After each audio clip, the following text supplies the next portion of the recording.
All right, ladies and gentlemen, nice to see you all. So, this is the second session entitled Introduction to Tantric Yoga and Open Heart.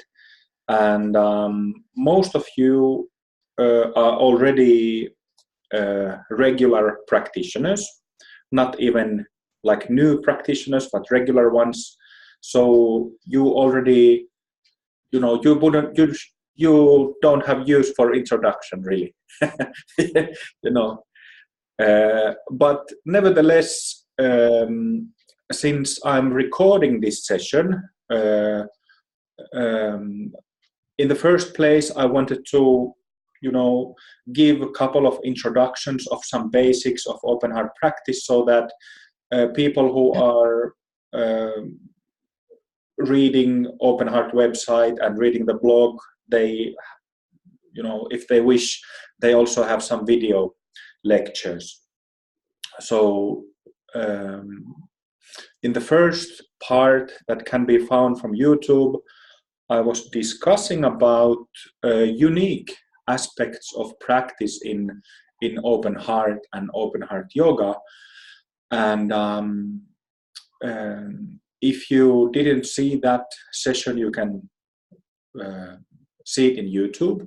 But just briefly mentioning that in open heart yoga we have several really unique aspects of practice that are coming together. And so briefly mentioning that practicing many deities at once is one of those, as well as dynamic concentration, which means actually shouting sharply with focus, shouting the mantric syllables that we are using. Also, in our tantric techniques, we practice a lot of chakras or subtle centers in our practice. Not only few, but almost 50 different centers, and including the whole energy body or aura.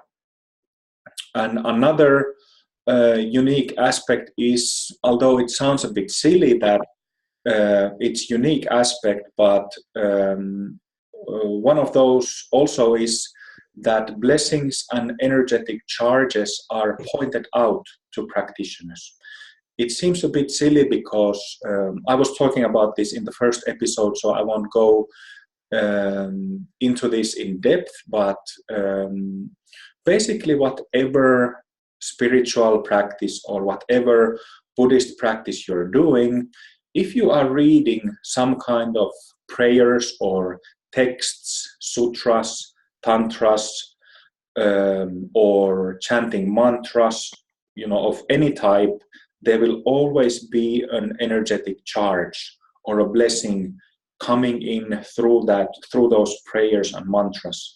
And it is more a rule than an exception that these blessings, these energetic charges, through these practices, they go unnoticed. And this is really unfortunate, because that's the whole point. Not only in tantric practice, but blessings of Buddhas and Bodhisattvas or past masters, it's really, really precious, and it's really, really useful, because this is sometimes this term called mind-to-mind transmission is used. So that's what those blessings and charges are: mind-to-mind transmission, meaning that these prayers and mantras, they for example, when chanting the refuge, or when chanting bodhicitta prayers, wishing liberation for all sentient beings, or chanting anything, Heart Sutra, any other sutra, they carry these charges, and they reveal this Buddha nature or awakened, enlightened nature of mind that we and all beings have. So when these blessings and energetic charges go unnoticed, when practitioners are not connecting with them, are not taking it into their bodies, hearts, and minds, it's wasted. I would even go so far to say that like the major part when these charges go unnoticed, the major part of the whole practice is missed. So and I based that statement on the fact that I practiced in a traditional Buddhist tradition for several years, practicing from morning to night and from night until morning, relying on my own effort, while every day chanting the different prayers and sutras and names of the past masters.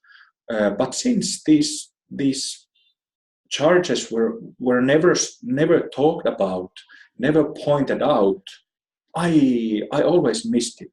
And I know for a fact that most practitioners in Buddhism, as well as in other paths, they also miss it. It goes unnoticed, and this is very unfortunate. So it seems a bit silly to say, but this very point is a unique aspect in our style of practice. So for this session, I had two topics that I wanted to address, and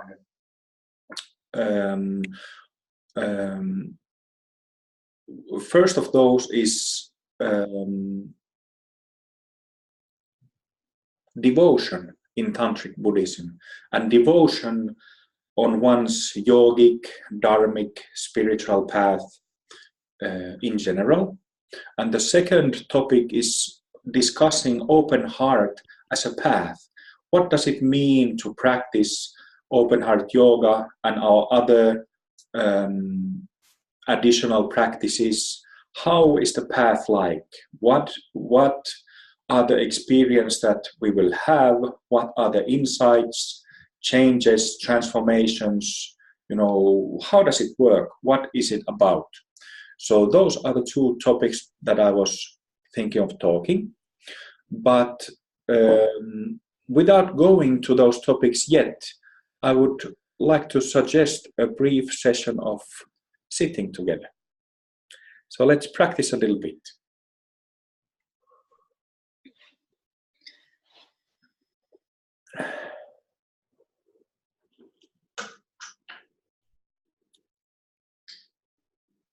Ai hei Johanna, en huomannut, että olit tullut. Moi, hei. Moi moi.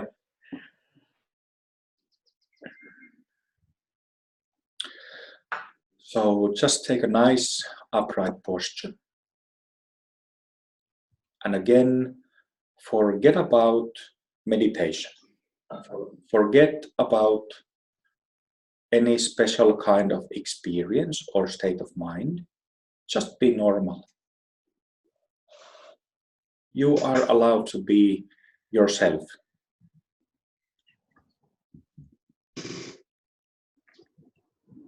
Just as you are.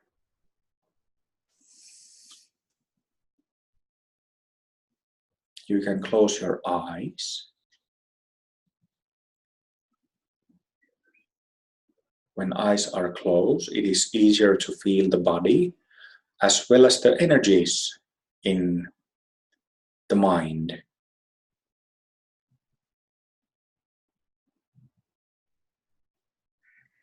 If you feel like taking a few deep breaths, that is perfectly fine.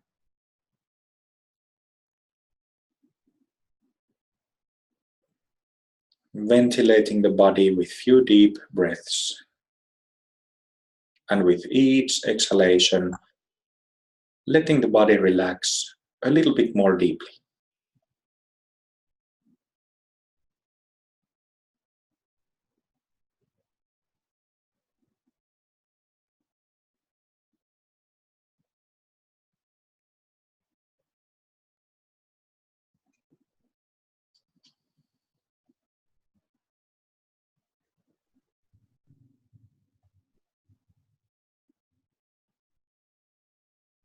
So you can imagine these waves of relaxation sweeping through your whole being,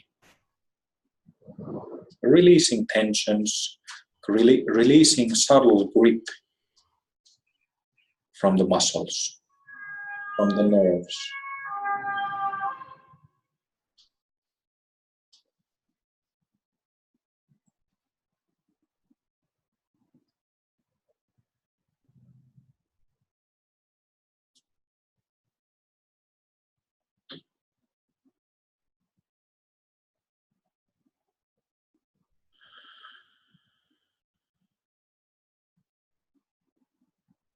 In other words, you can let your thoughts, emotions, thought energies, emotional energies, you can let them flow freely.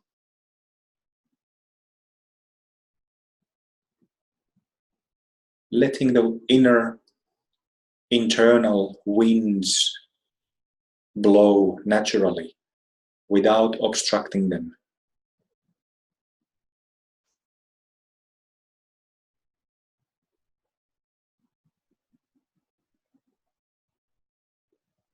And when that is allowed, these energetic currents, they begin to heal and naturalize our condition. Just like in nature, especially now when it's springtime, it's very lively there in nature. A lot of energy flowing up and down in plants, trees.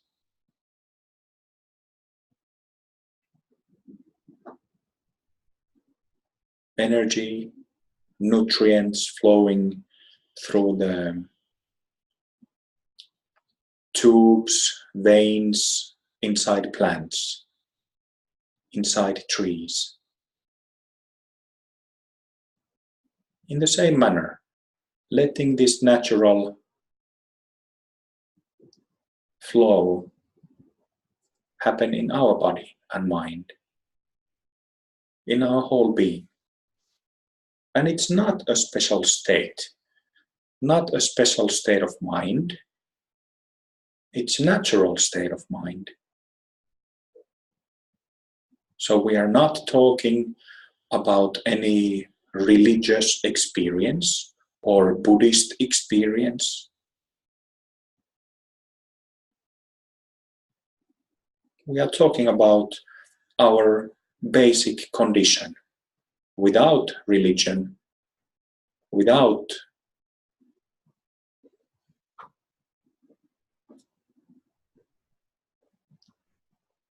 any concepts.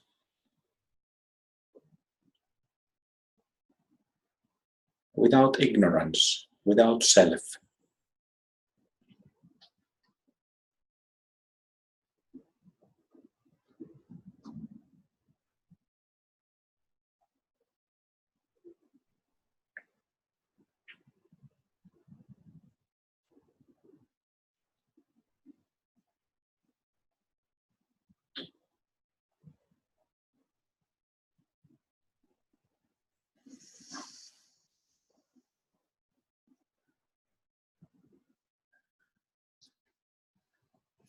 There are different kinds of meditative paths, meditative styles.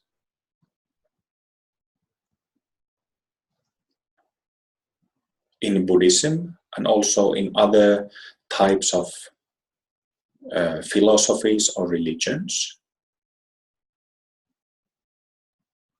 And in Open Heart, we mainly practice Tantric style, Tantric yoga, which doesn't have anything to do with sex or sexuality or genitals. Usually the word Tantra in the West is associated with sex, but traditionally Tantric yoga doesn't have to do with sexual practices. Although sexuality, like the desire aspect of it, is of course part of practice, but you know what I mean.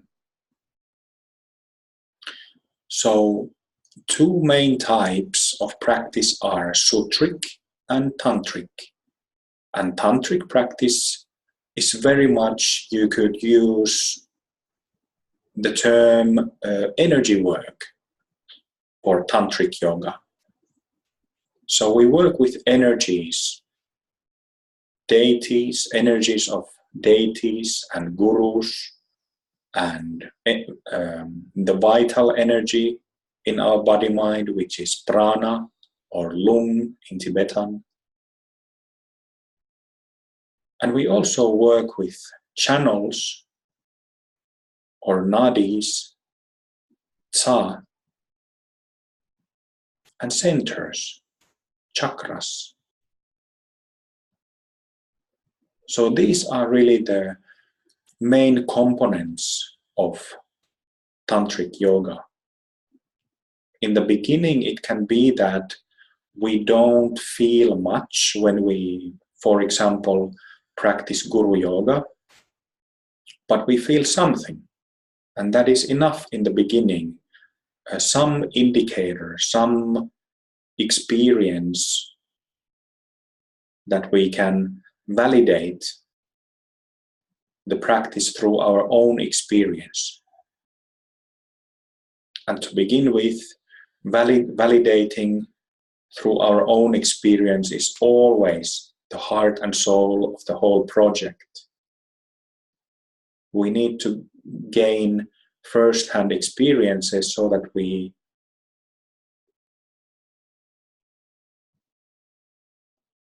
that makes us practitioners instead of believers.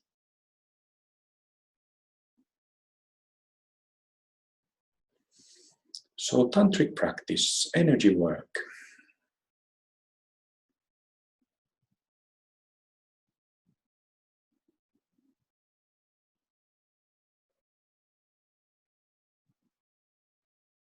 At this point, with love and sincerity, I would like to ask Guru Rinpoche's and Yeshe Tsogyal's blessings for each of us,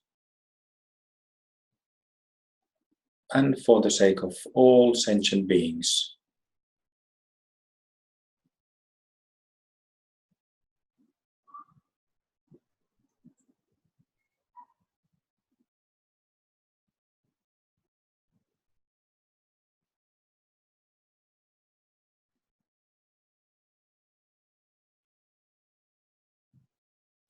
Can you feel the charge, the energetic charge, the blessing?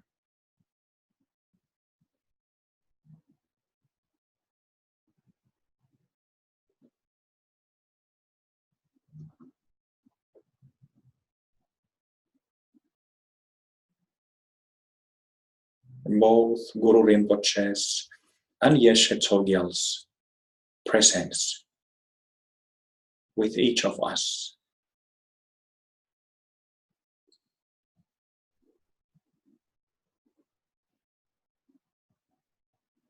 And feeling and receiving it with our body, with our heart, with our head. This subtle, very pleasant feeling, soft, clarifying, and stabilizing, grounding charge, presence.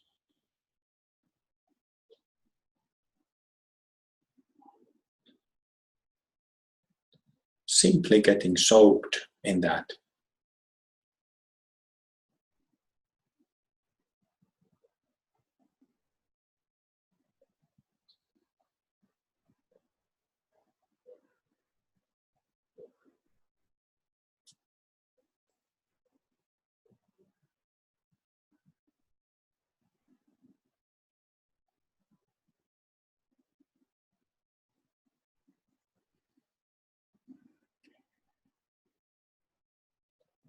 If we take a piece of fabric, for example, a towel, and when we dip that towel into water, that towel will become soaked. In the same way, getting soaked with our muscles, skin, bones, organs, blood, bone marrow, with our whole being soaking in Guru's presence.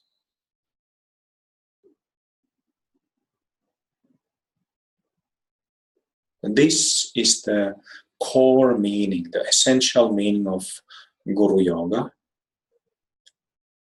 and therefore the very essential point of the whole Tantric path in relation to Sutric path.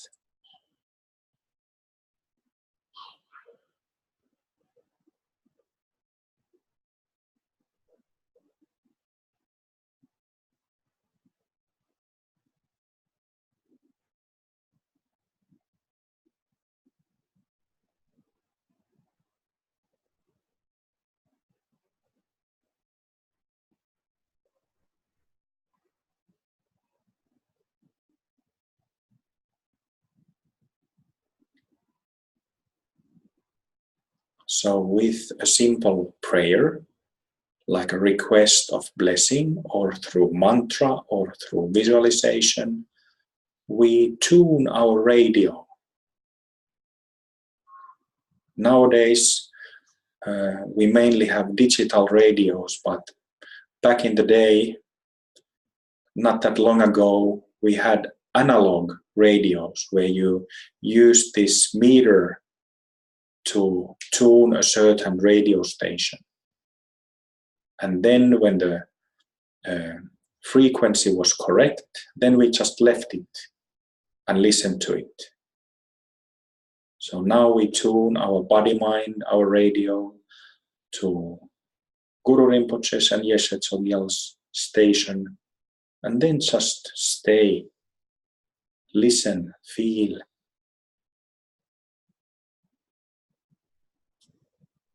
Their broadcast.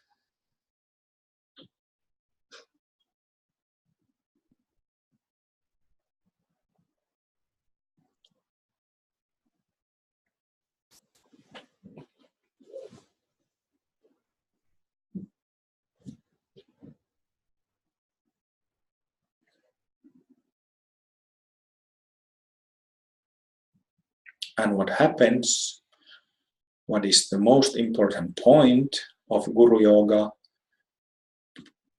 is that the Guru within, or Buddha within, our awakened, clear, perfect mind, reveals itself.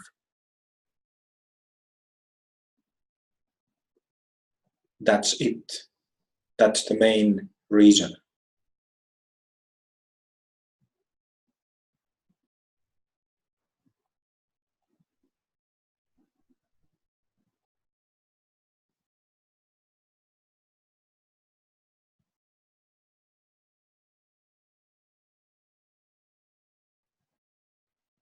So that it becomes even clearer, again, with devotion, with sincerity, I'm asking for Guru Rinpoche's and Yeshe Tsogyal's blessing for second time.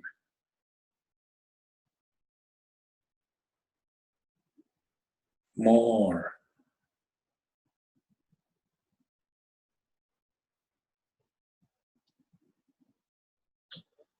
So that we may understand the meaning.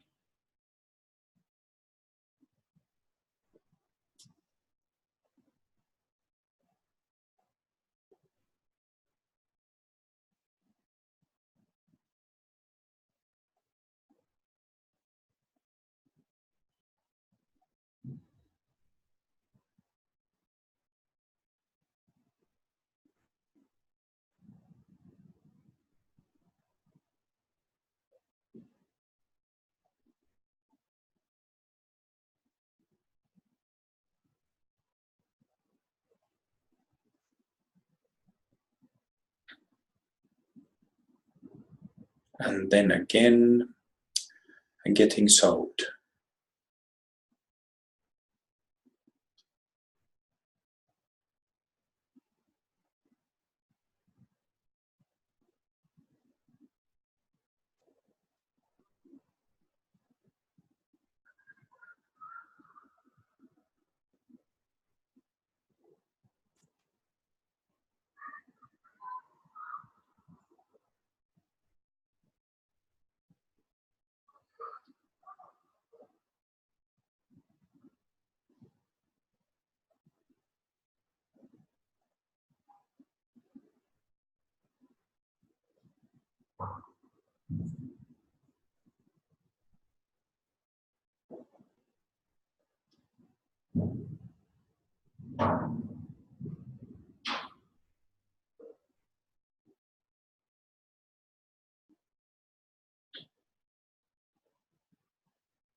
Giving it ample time, not being in a hurry.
So in Tantric practice, there are two kinds of energies that we work with. There is the energy of awareness itself that is cultivated through Guru Yoga, like we are doing now, or through different deities, different Buddhas. Then there is the vital energy or breath energy that is cultivated through breathing, through doing different kinds of breathing exercises. In Tibetan, these breathing exercises are called Tsalung, which literally means nadi prana, channel energy. Or in classic Sanskrit terminology, it's called pranayama, pranayama, which means expansion of the breath energy. So now, as you are still being attuned to Guru Rinpoche's and Yeshema's radio station, feel the natural movement of your breathing. When shoulders are relaxed and chest is relaxed, the breathing mainly moves in the belly. not in the chest or shoulders. Just feel that movement of the breath together with the presence of the masters.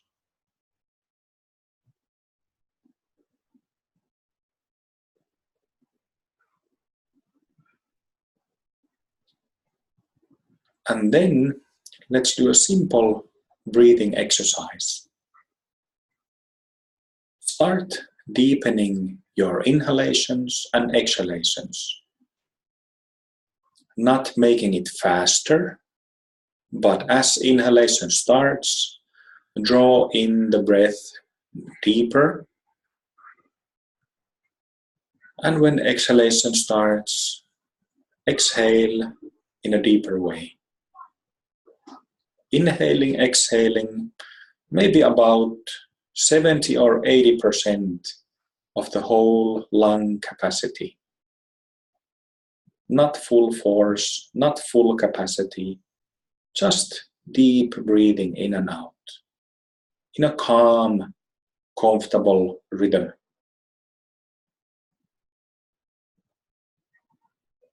Breathing deeply in and out in the presence of the gurus. Ventilating our energy system, both physical and non-physical nervous systems.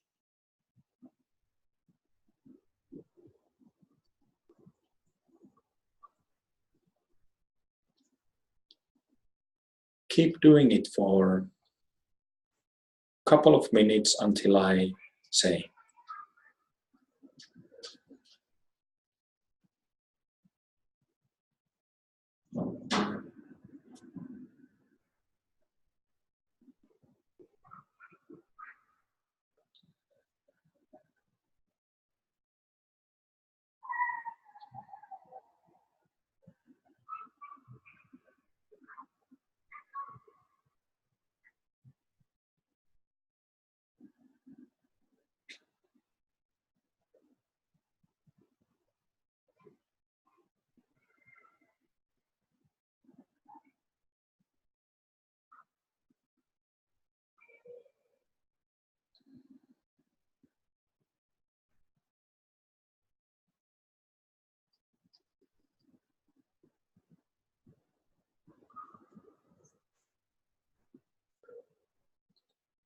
Breathing in and out.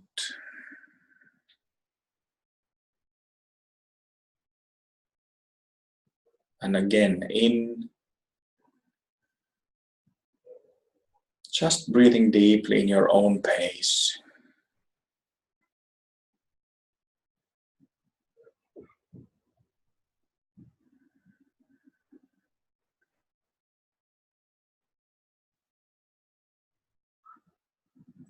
A few more cycles.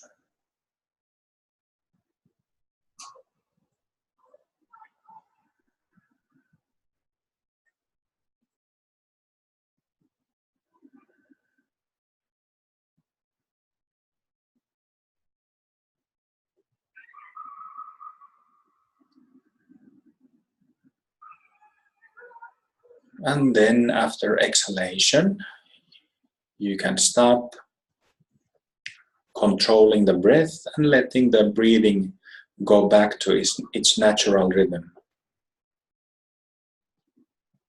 You can again feel the presence of masters, our masters.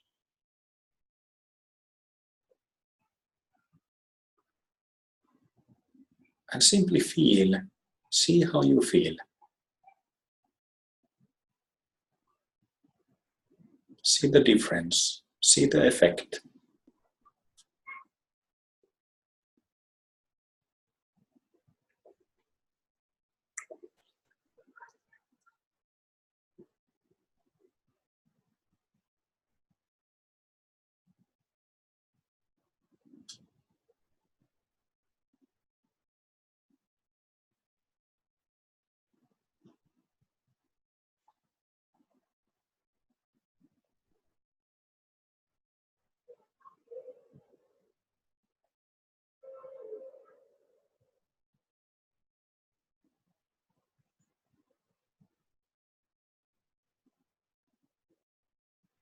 you will probably feel calmer, clearer, but also like a bristling of energy, prana in your body. That same energetic feel that is in nature. It's the same prana that supports nature, that supports our body mind.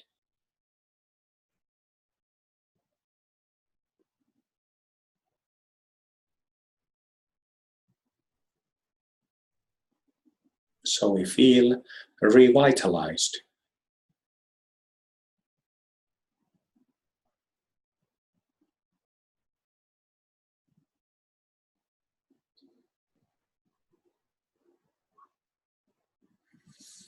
Then, for a third time, with love, with sincerity, with open heart, with nothing hidden, I would like to ask Guru Rinpoche's and Yeshe Tsogyal's blessing for each of us, so that we may feel it. For the liberation of all sentient beings caught in the wheel of samsara.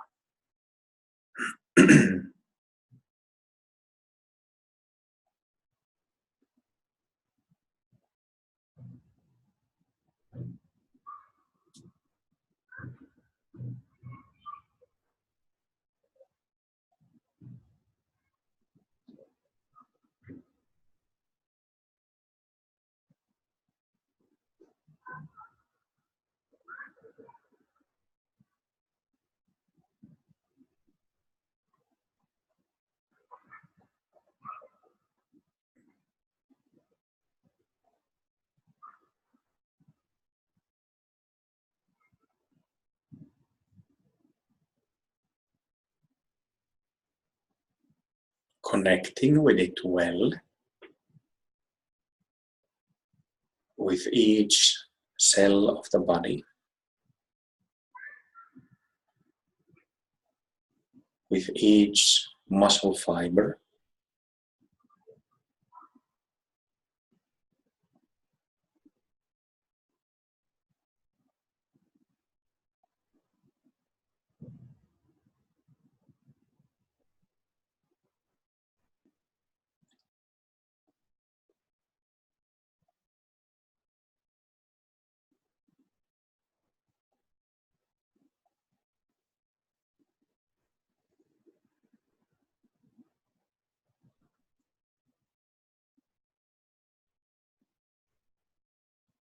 and then let's do a second set of deep breathing.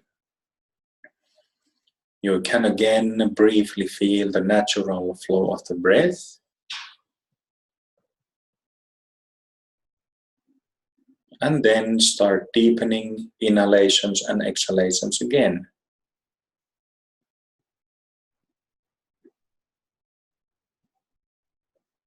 Filling the lungs 70–80% of the full capacity.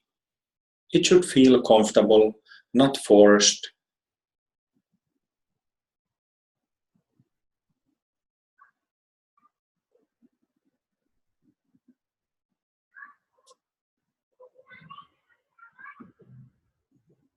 Not hurrying, but also not trying to make it too slow.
Keep breathing deeply a little bit more.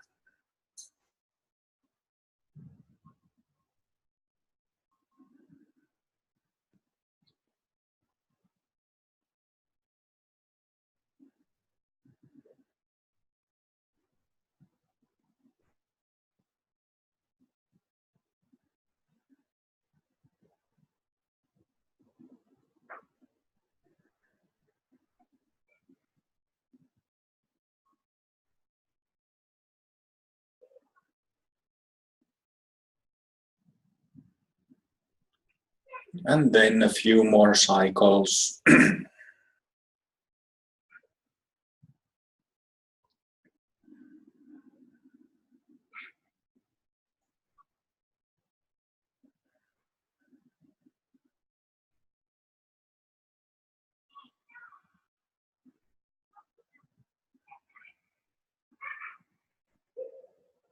And then after exhalation, leave deep breathing. Let the breathing come back to natural rhythm.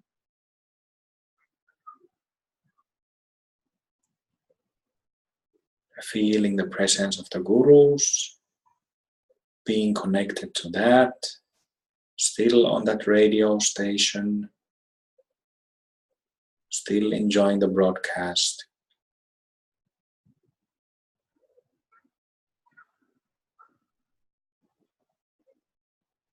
How do you feel? How does it feel?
Thank you very much to Guru Padmasambhava and Lady Eshetsogyal for their generous help.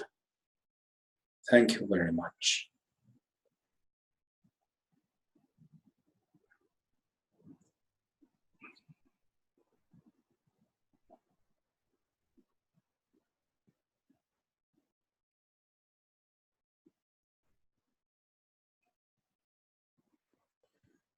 And then you can open your eyes. See how you feel with eyes open.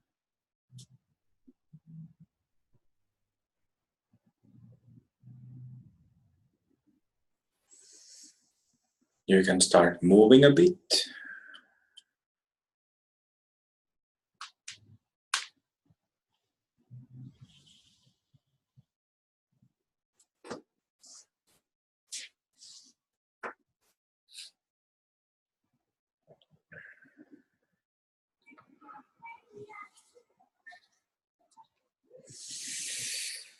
Okay. At this point, let's take a toilet break of 5 minutes and then continue. 5-minute break.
Jean, where are you from? Tasmania, down Oh, at the bottom of Australia. Oh, right, right. Yeah. Oh, that's exotic for me. That as far as away as you can get.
Hello, Jonah, and welcome.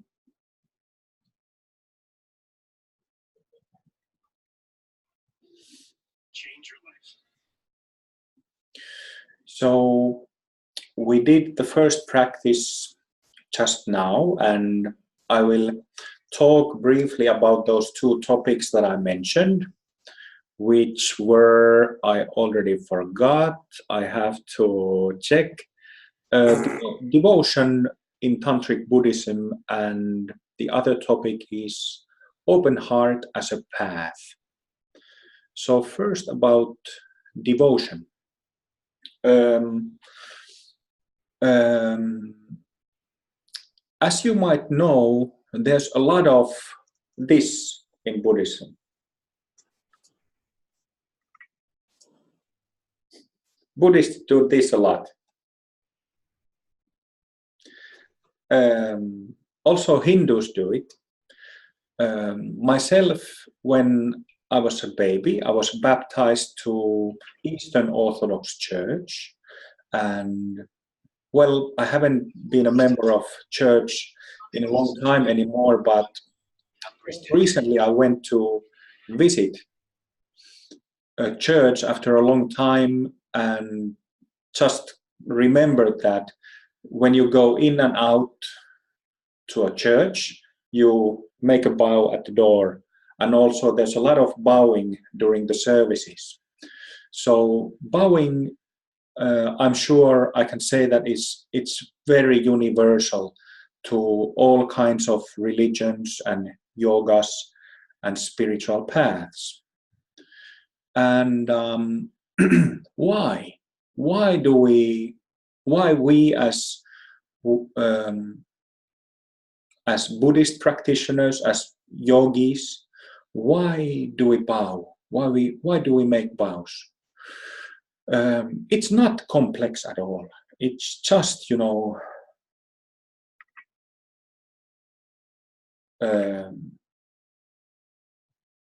what is the correct English word for it? It's like a humbleness, being humble, right? So it's just a display of our sincerity and honesty. That's what I often say when I teach that at the end of the practice, when we join our hands and make a bow, I say that now join your hands, and as a gesture of sincerity and honesty, make a bow. And that's all that it is. Just a display, like an action of humbleness, sincerity, and honesty. And that's all it is. But it's really, really meaningful. When we talk about being humble, we obviously need to be humble, although we also need to have, at times, we need to have, on yogic path, we need to have like a warrior, fighter spirit, because sometimes it gets tough and it gets hard. So we need to fight through it. And cultivate this willpower, just like warriors and fighters do. So, but on the other hand, we also need humbleness. Why? Because we are interested and committed to yogic practice primarily because we want to eradicate our existential confusion or suffering, which is caused by ourself, our false belief, false sense of self. So we need to be honest and sincere and humble to admit that we are confused. You know, so in Buddhism, there's a lot of bowing. I used to live in a temple back in the day, and there's dozens of bows that we do in the daily practice. You know, you bow at the door when you go in and out to the practice hall. You bow at the main service hall. You bow in front of the teacher. You bow in front of Buddha statues, different Buddha statues, just bowing like crazy. So, and it's easy to forget when you're doing a lot of bowing, it's easy to forget why you're actually doing it. But then you remember again that when I'm doing this, what am I really doing? So this is a really, really, you know, the name of our system is open heart. And bowing, if anything, is a display of open heart and open-mindedness and sincerity. So I'm talking about devotion in Tantric Buddhism. And I think that in Tantric Buddhism, at least for myself, devotion is even tweaked more. It's at least for myself, it's more meaningful, has been more meaningful during my tantric practice time than during sutric practice time. So the bedrock of, as I mentioned in our session half an hour ago, the bedrock of tantric path is tantric guru, Maha Siddha Guru, or master, which in the case of open heart path is Guru Rinpoche and Yeshe Chogyal. And then there's the Mahasiddha family, like an extended family of masters who we also show veneration towards. But Guru Rinpoche and Yeshe Chogyal mainly. So in Tantric practice, it's always the Mahasiddha Guru, the master, who is the dynamo or the generator of the whole path, really. Because each tantric method, each tantric system is originated by somebody who is fully enlightened or a Mahasiddha. So just a brief note that even though myself, I'm the founder of Open Heart, I'm not the guru or the Mahasiddha of this system. That's Guru Rinpoche mainly.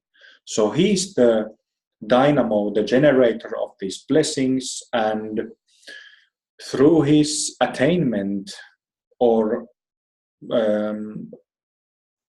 through the attainment of full Buddhahood, full enlightenment, any Mahasiddha can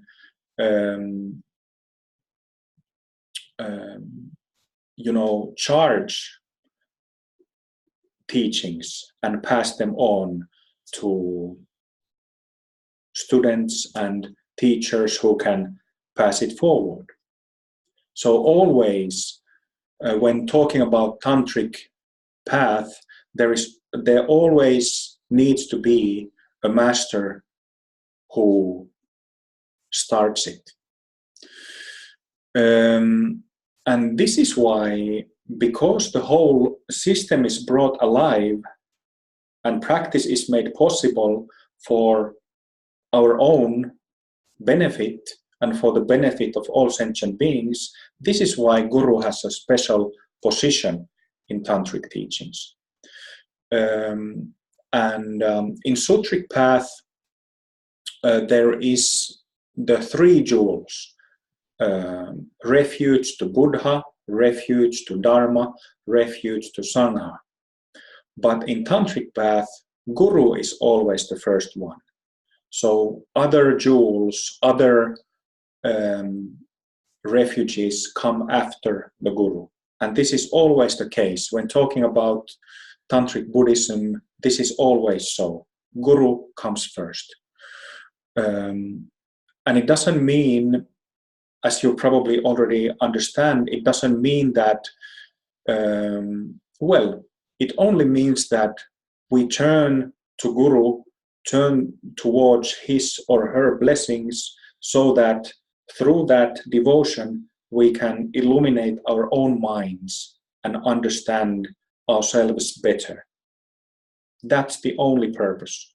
So the Guru doesn't need our worship, doesn't need our money, doesn't need our, doesn't need fancy cars or gemstones or stuff like this. Doesn't need bricks of gold. Although I gotta admit that getting a brick of gold would be nice, but the Mahasiddha Guru doesn't need it.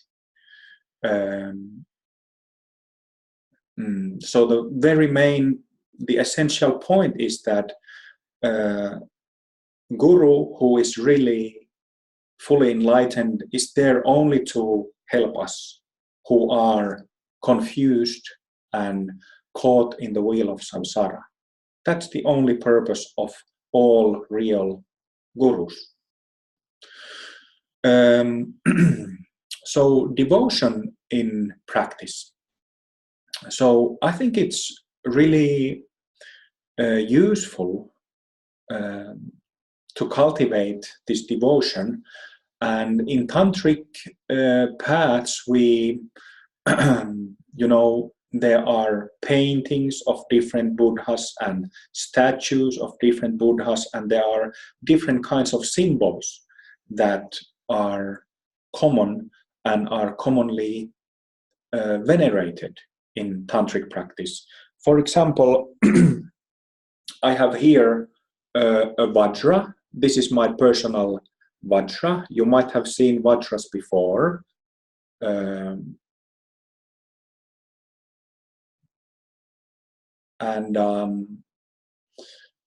So you can see that it's like this decorated piece of metal. And this is actually this stone, this blue stone, this is meteorite. So this is my personal Vajra. There are obviously numerous other kinds and styles of Vajras, but my Vajra looks like this. And this shape has I'm kind of getting to a bit advanced topic with this, but a Vajra, this shape, this symbol has a special meaning, inner or secret meaning. And I'm going to reveal the secret. The secret is that it's a symbol of our natural state. So there are some practices where you visualize this form, this shape, and it puts you in the natural state. And I'm showing this that personally I wanted to get a Vajra, or Dorje, they call in the Tibetan, and I bow to it and I kiss and touch my forehead with it. Usually every day I do it, but usually every morning and every evening. this is just something that I feel like doing, because I've grown to it. Nobody has told me to, master has never told me to do that, but it's just kind of something that I've grown to. So I mentioned paintings and statues.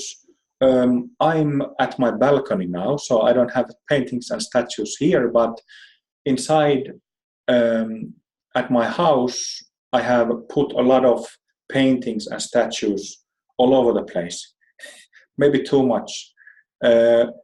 And again, I've grown into it through doing the practice, through cultivating the deities that are in our practice in open heart yoga, as well as through guru yoga. I have statues and pictures of gurus and deities in my house.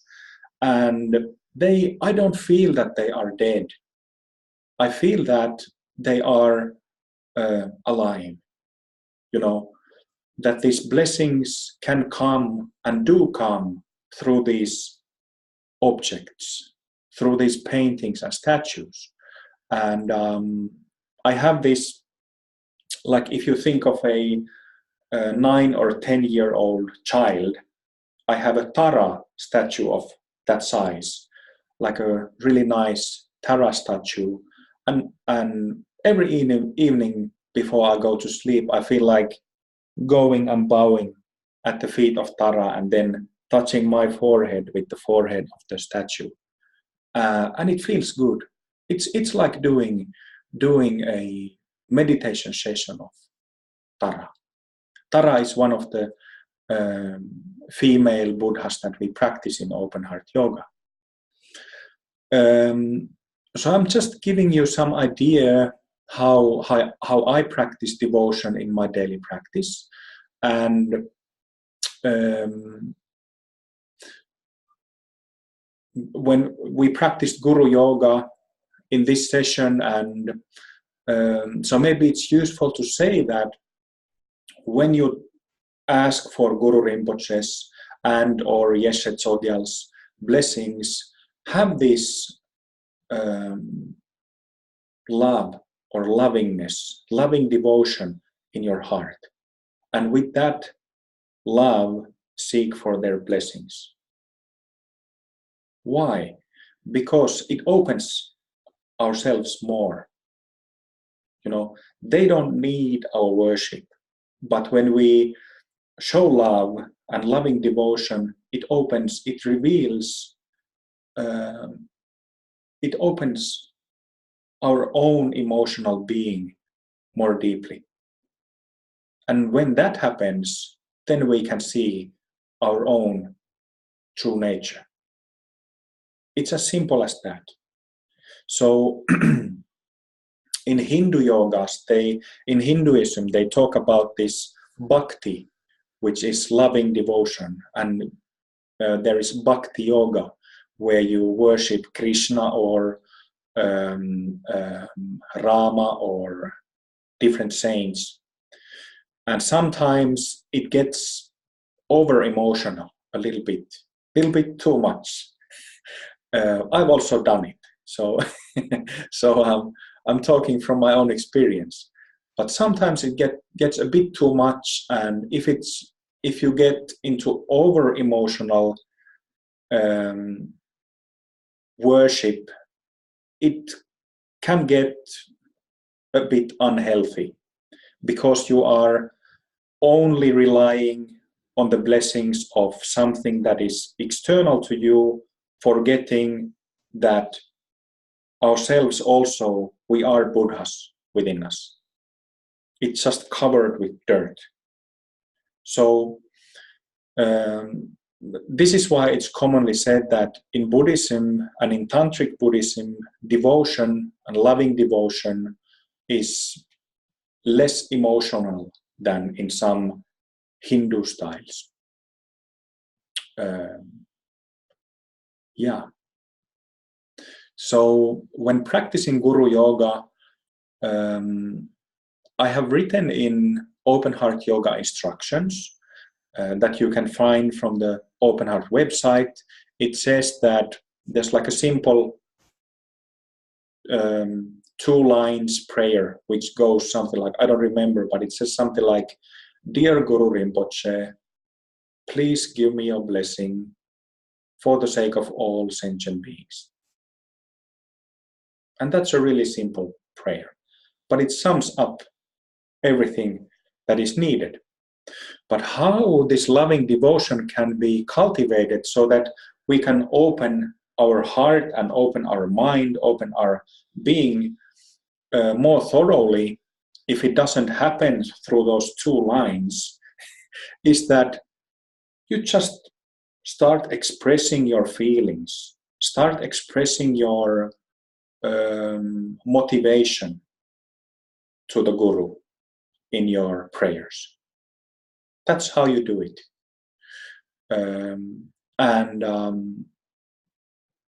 From my own experience, I can say that this is immensely valuable as a practice, immensely valuable. And as I said, it has nothing to do with worship or something unhealthy like this. It's only a way to know ourselves deeply, properly, thoroughly. Okay, is there something else about devotion? Maybe I could say a couple of words. I've been preparing this lengthy document of open heart preliminary practices, like a set of practices that are preliminaries in our method. And so I mentioned honesty and sincerity.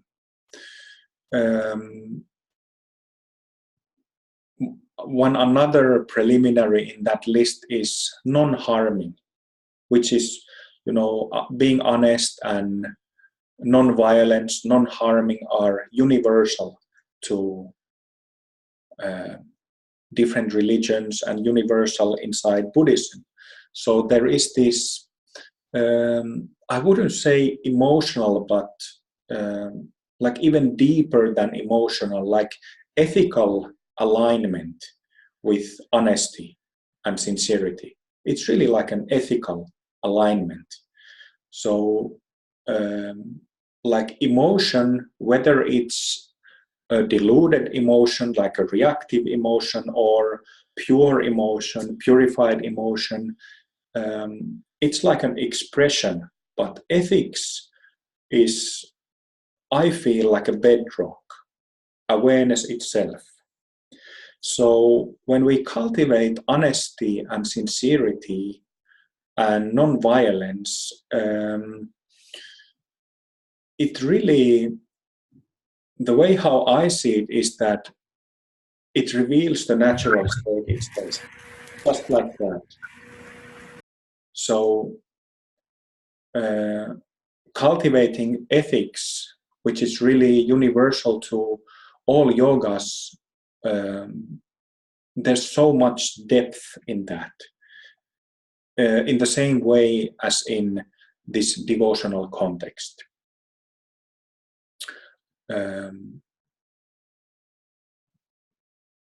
Yeah, I think that's everything I have to say about devotion for this session. Hopefully it's something useful. Is it?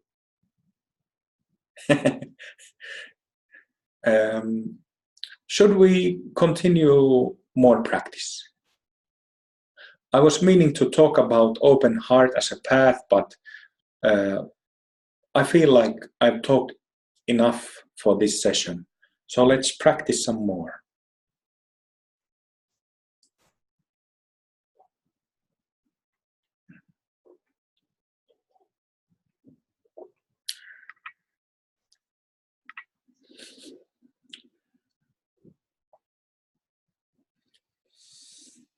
So taking a good upright posture that is relaxed.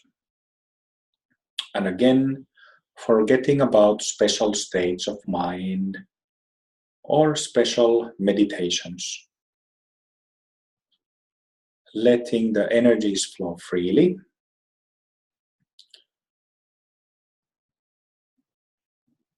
And when you align your body in a good posture, then letting the body, physical body, sit still, even though the energies flow freely.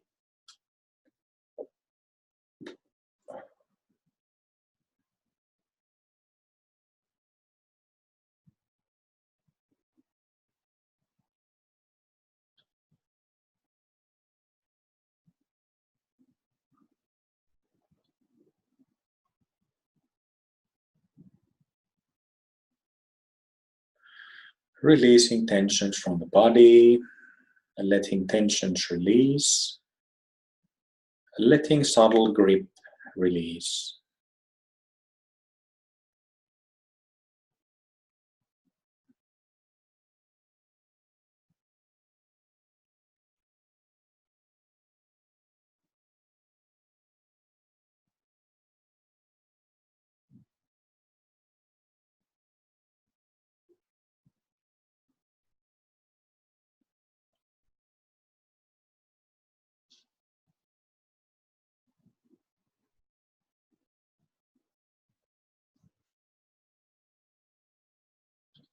Breathing can move on its own. Shoulders relaxed, chest relaxed, breathing moving in the belly.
This spring, this year, I've given a series of online teachings about knowing awareness, which is Rigpa in traditional Tibetan terminology. You can find those workshops from YouTube. I've also given a series of teachings on bodhicitta, which is the heart mind of enlightenment or compassion. And in these previous sessions, I've pointed out what this knowingness or knowing, basic space of mind is. A brief pointer about that.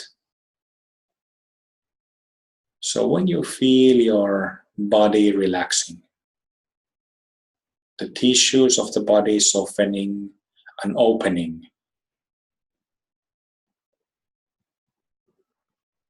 it usually goes unnoticed, but at the basis of this relaxation of the body, there is knowing of relaxation of the body. There is this basic knowing.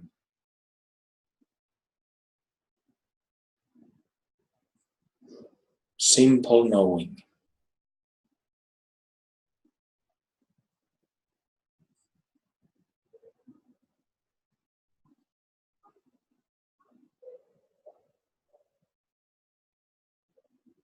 So again, when the body is relaxed and you feel the tissues softening, holding, lessening, there is knowing of relaxation, knowingness, this cognizant quality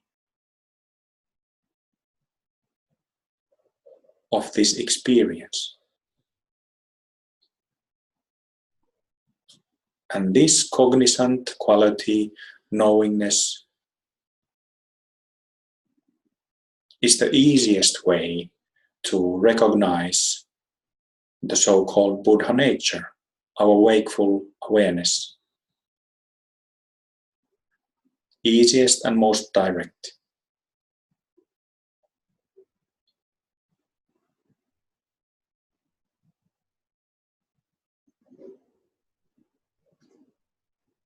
If you try to find it, you won't find it. So if you start seeking for it,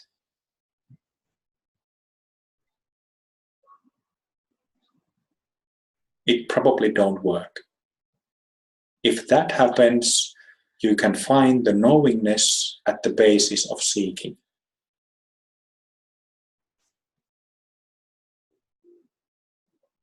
Knowingness at the basis of feeling the body,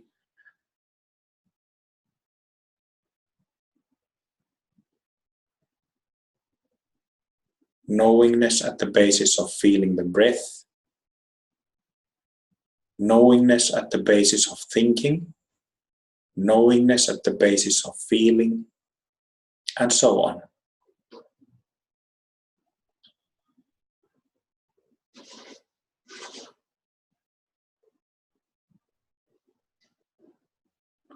And since this session is an introduction to Tantric yoga, and I've been talking about energy work and how Tantric practice is largely working with energetics,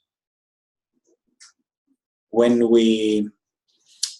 this knowingness is recognized, when there is recognition of this natural state, it has an energetic effect on our body-mind. What I mean by energetic effect is that you feel the difference. You feel it. You feel the clarity and softness, naturalness of it.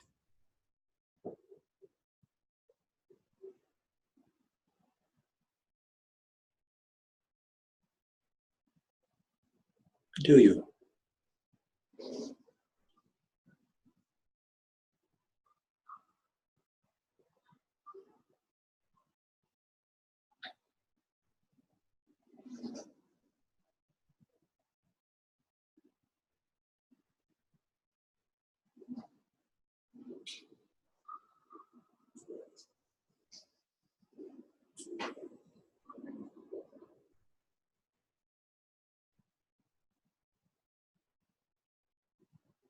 In traditional sources, Dzogchen sources, different terms are used for this knowingness. And one of them is basic space. Basic space that knows itself. And often this basic space or knowingness is compared to the openness of sky, that it's sky-like, because it's spacious. But this space of knowing mind technically is not three-dimensional, like a big room. It is space-like or sky-like, because it has spacious quality to it.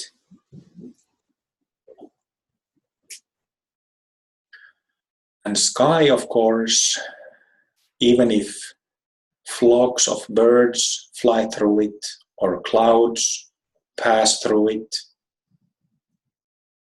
rainstorms, thunderstorms pass through it, airplanes, skydivers pass through it, the space stays the same.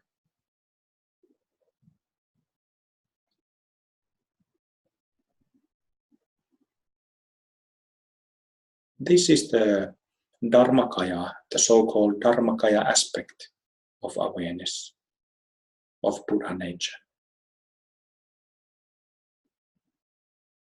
The ground.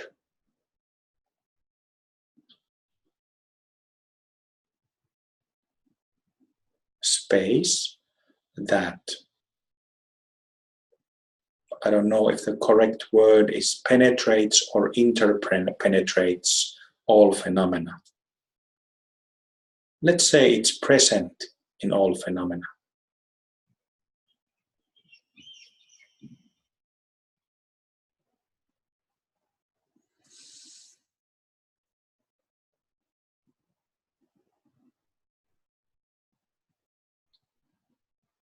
So Buddha nature has three basic qualities.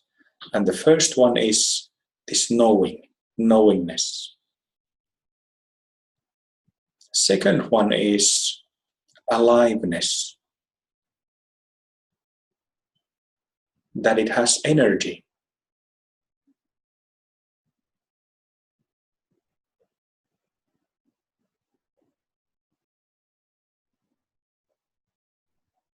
And does it have energy, aliveness to it?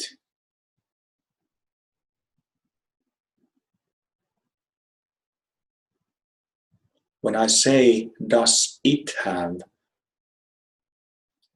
like suggesting to you to check whether it has aliveness, it's problematic linguistically.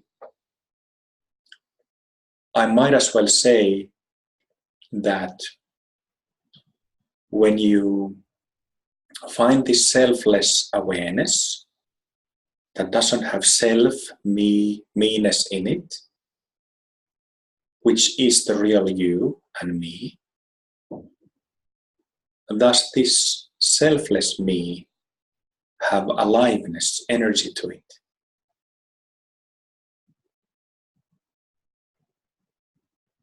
Do you understand?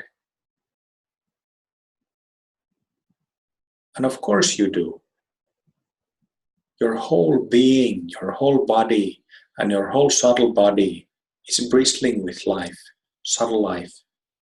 That's it. That's the aliveness.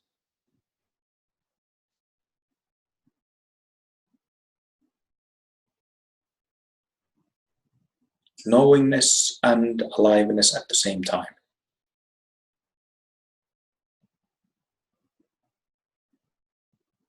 Aliveness that knows itself.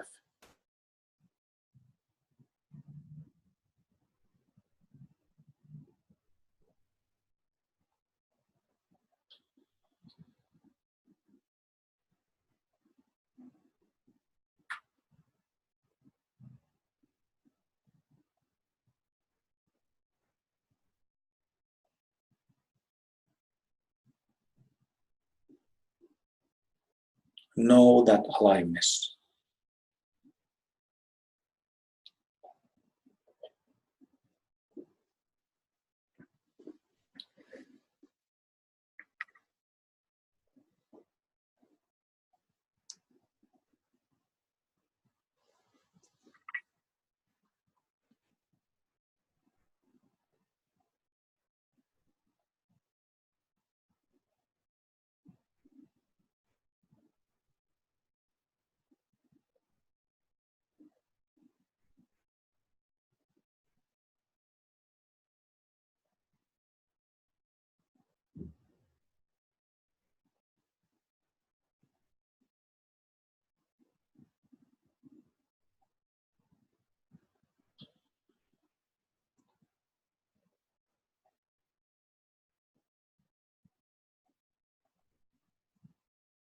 It's the very same aliveness in nature, which is why when you go to nature, to forest, next to a river, ocean, mountaintop, this natural state seeps in.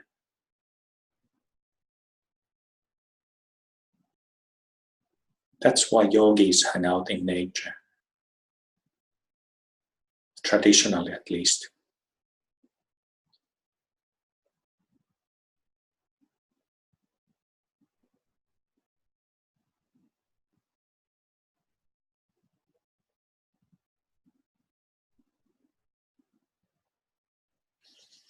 And the third basic characteristic, in addition to knowingness and aliveness, is groundedness, stability.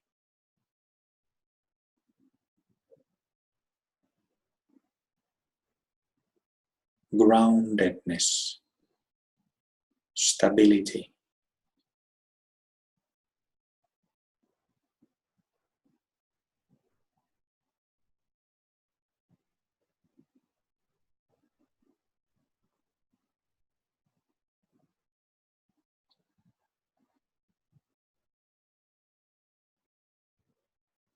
So knowingness, aliveness, and stability, all three together. All three are aspects of the same natural state.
Another term that is often used is basic state.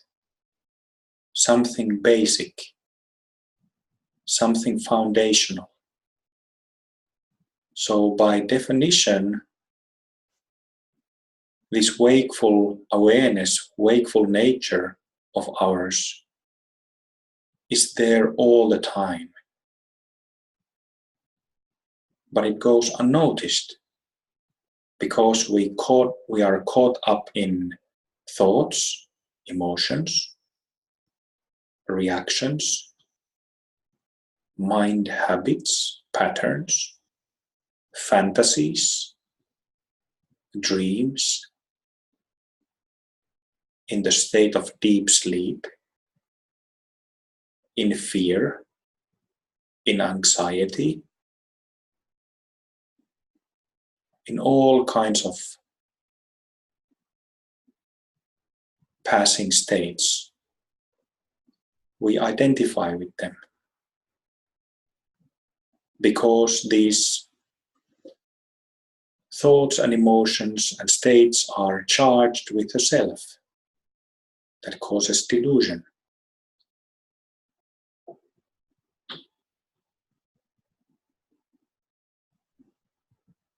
However, as generations of yogis teach, all these mental content, thoughts, emotions, whatever phenomena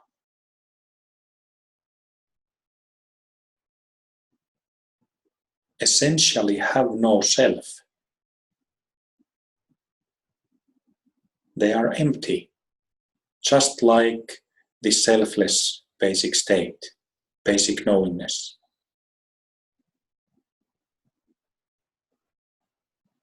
And seeing that emptiness of various mind phenomena is what we do with Guru Yoga practice, open heart yoga, so that we can see that this basic knowingness and whatever things we have in mind are not two different things, but very same.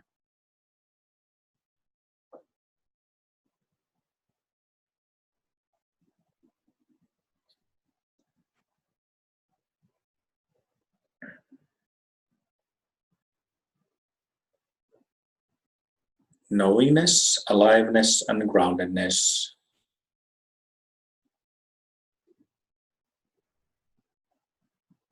From that, you can feel the body, your physical body, a few moments before the basic prayers.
So we're gonna chant the basic prayers, as we always do at the end of practice session.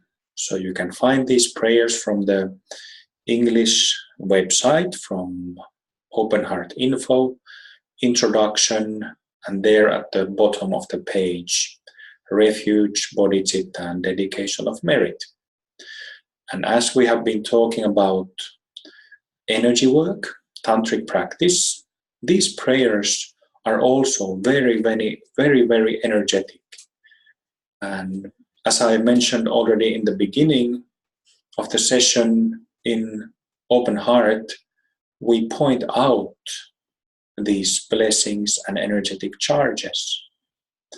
So after each prayer, feel the prayer, feel the mind, feel the energy of the prayer. So we start with relative and absolute refuge. You can chant with me. I take refuge in the Guru. I take refuge in his pure land. I take refuge in the Buddha. I take refuge in the Dharma. I take refuge in the Sangha. I take refuge in the Guru. I take refuge in his pure land. I take refuge in the Buddha. I take refuge in the Dharma. I take take refuge in the Sangha. I take refuge in the Guru. I take refuge in His pure land. I take refuge in the Buddha. I take refuge in the Dharma. I take refuge in the Sangha.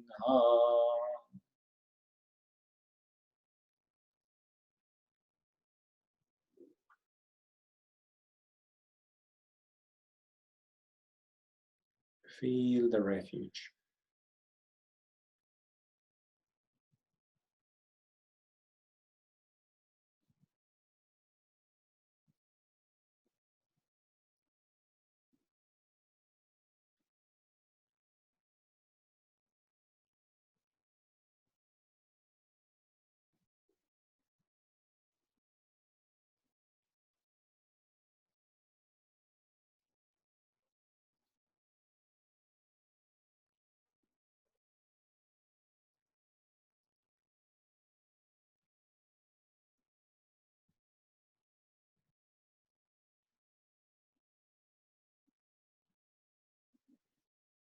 Then we continue with absolute refuge. I am the Guru. I'm in the Pure Land. I am the Buddha. I am the Dharma. I am the Sangha. I am the Guru. I'm in the Pure Land. I am the Buddha. I am the Dharma. I am the Sangha. I am the Guru. I'm in the Pure Land. I am the Buddha. I am the Dharma. I am the Sangha.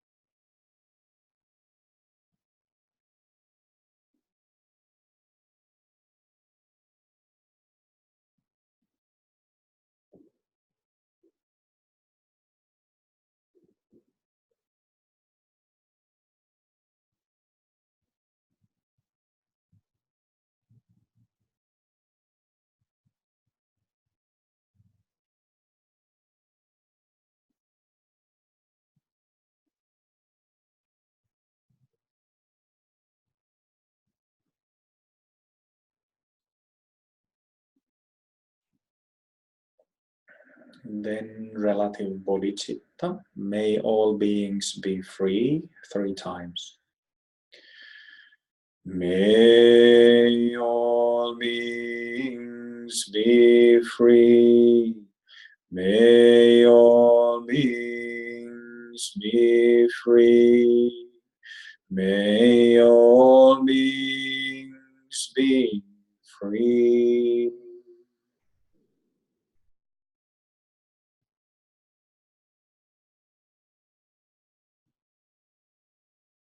Feel the meaning of bodhicitta.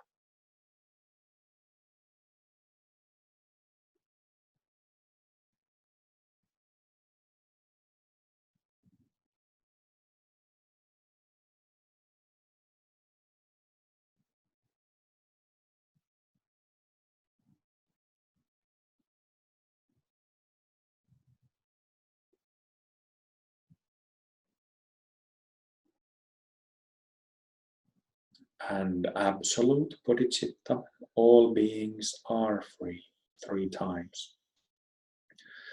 All beings are free, all beings are free, all beings are free.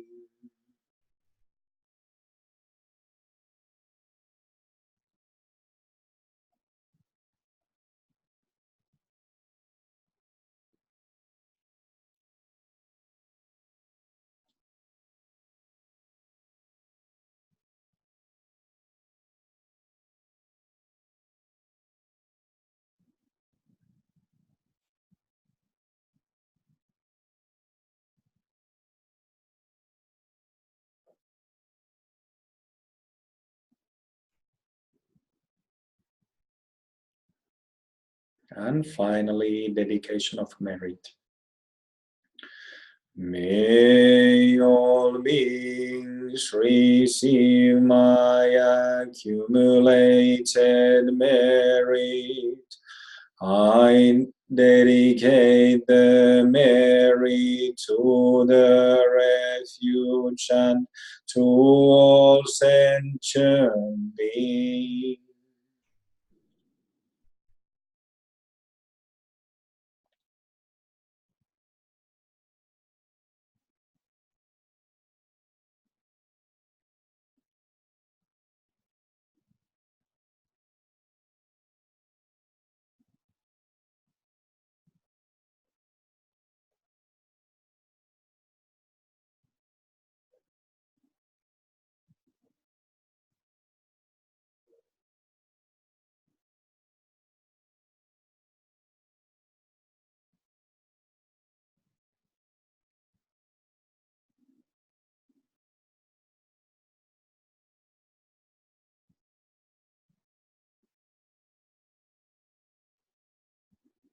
And then join hands and make a bow.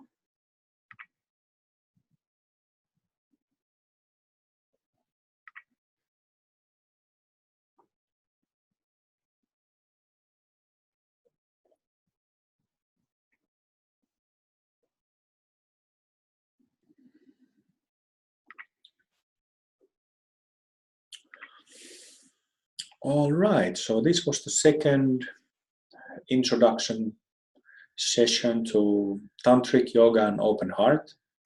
In particular, this spring, I think this is enough of these introduction sessions for the first half of the year.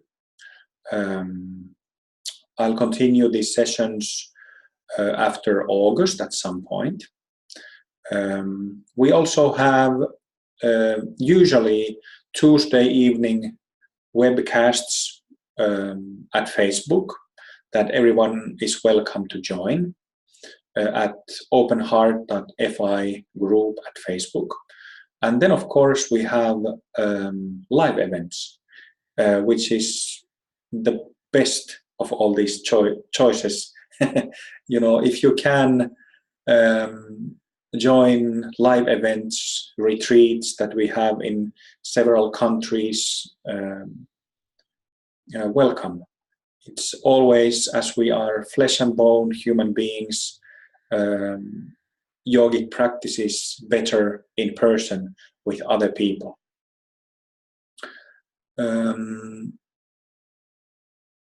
Yeah, I think this is enough for my presentation. We still have a few minutes, so if you have some questions or comments, we can have discussion.